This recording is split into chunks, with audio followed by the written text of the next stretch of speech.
열한야랑 정치부 이동은 기자와 함께합니다. 첫 번째 주제 보여주시죠. 네. 찬양 1세, 누구를 찬양하는 겁니까? 문재인 대통령입니다. 여권에서 한 거라면 새삼스러울 일은 아닐 것 같기도 한데요. 칭찬 수준을 넘어서나 보죠? 발언 내용만 놓고 보면 그렇습니다. 정청래 더불어민주당 의원은 오늘 SNS에 글을 올렸는데요. 대통령 지지율 반등 소식을 전하면서 대한민국은 문재인 보유국, 코로나 전쟁 중 최고 사령관은 문 대통령이라고 썼습니다. 어제 문 대통령의 장관 인사가 친문들로 채워졌다는 지적에 대해서 김종민 민주당 최고위원은 어느 쪽으로도 치우치지 않았다고 치켜 세웠습니다. 회원 인사들을 보면 친문, 비문 가리지 않고 골고루 균형 있게ทั้평 인사를 해오셨어요. 자, 그러고 보니 대선 주자, 서울시장 출마자들도 대통령 찬양에 가세했더라고요. 네, 친문 표심을 잡아야 하기 때문인데요. 대선 주자인 이재명 경기도지사는 100년 만의 위기 상황에서 문재인 대통령님께서 그 자리에 계신 게 얼마나 다행인가라고 했고요. 서울시장에 출마하는 우상호 민주당 의원은 문 대통령의 신년 기자회견 내용이 자신의 입장과 놀라울 정도로 일치한다고 주장했습니다. 글쎄요, 이 서울시정을 책임지는 서울시장과 이 나라를 맡는 이 대통령의 생각이 같을 필요는 없을 것 같기도 한데요. 네, 태풍의 눈이 되겠다며 출마 선언을 한 조은희 서초구청장은 이 두 사람을 아첨하는 정치꾼이라고 비판했습니다. 김기현 국민의힘 의원은 이재명 지사의 문비어천가 참 눈물겹습니다라고 꼬집었습니다.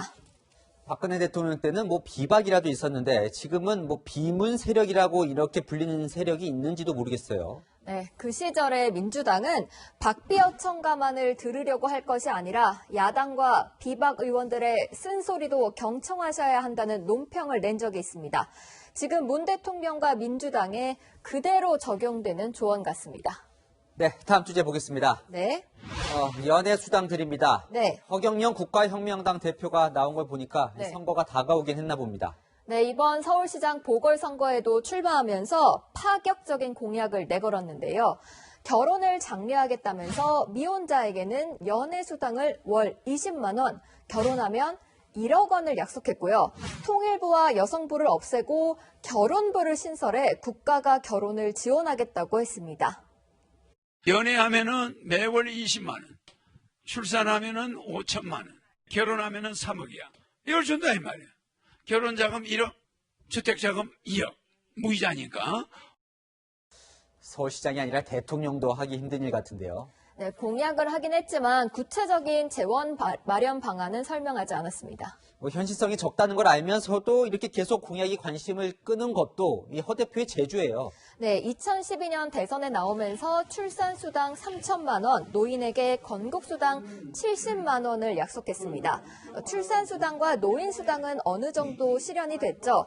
누리꾼들은 하긴 청년들 돈 없어서 연애도 못하지. 다른 건 몰라도 결혼, 출산 장려 정책 진짜 마음에 든다. 신기하게 허경영이 공약한 세상이 점점 다가오고 있음 등 댓글을 달았습니다.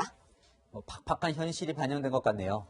맞습니다. 불안정한 일자리와 높은 집값 때문에 연애, 결혼, 출산을 포기한 2030 세대를 3포 세대라고 부르는데요.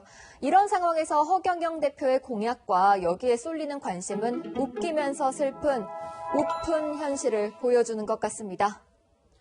어차피 누굴 뽑아도 답답하다는 댓글이 관련 기사에 달려있던데요. 정치권이 그만큼 신뢰받지 못한다는 뜻이겠죠. 지금까지 열한야랑이었습니다.